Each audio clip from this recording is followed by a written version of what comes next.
July 1st, 1985. I don't have any photos of myself from 1985, but I do have a few of Jamie that you can enjoy. The Atocha Shipwreck. This is from Wikipedia.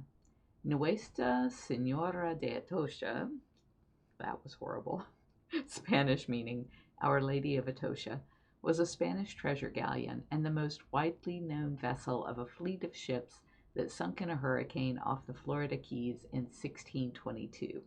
At the time of her sinking, Nuestra Señora de Atocha was heavily laden with copper, silver, gold, tobacco, gems, and indigo from Spanish ports at Cartagena and Porto Bello in New Granada, which is the present-day Colombia and Panama, respectively, and Havana, bound for Spain.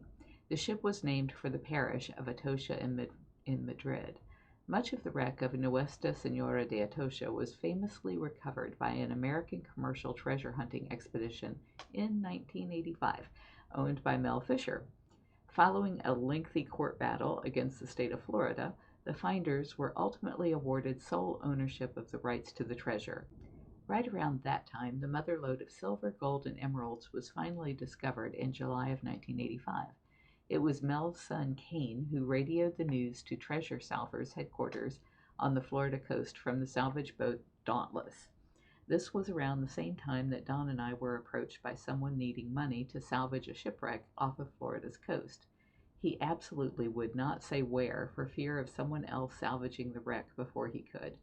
I'm writing this from 2019, and I don't have any record of who we were loaning the money to. It could well have been the Fisher family or some competitor. We were given a fancy camera and a piece of shipwreck to hold as collateral. We didn't loan much, and we never heard from the man again. Don thought he had been killed by pirates, as there was a lot of discussion at the time about how dangerous it is to salvage the great wrecks. I don't care about money. We got an interesting story and a carving that appears to have been from a slaving ship. If it wasn't the Atocha, it may have been the Guerrero or the Ivory wreck. The artifact is about 18 inches by 8 inches and very heavy stone. It looks like it was part of a much larger piece of railing. The image is that of a bound slave.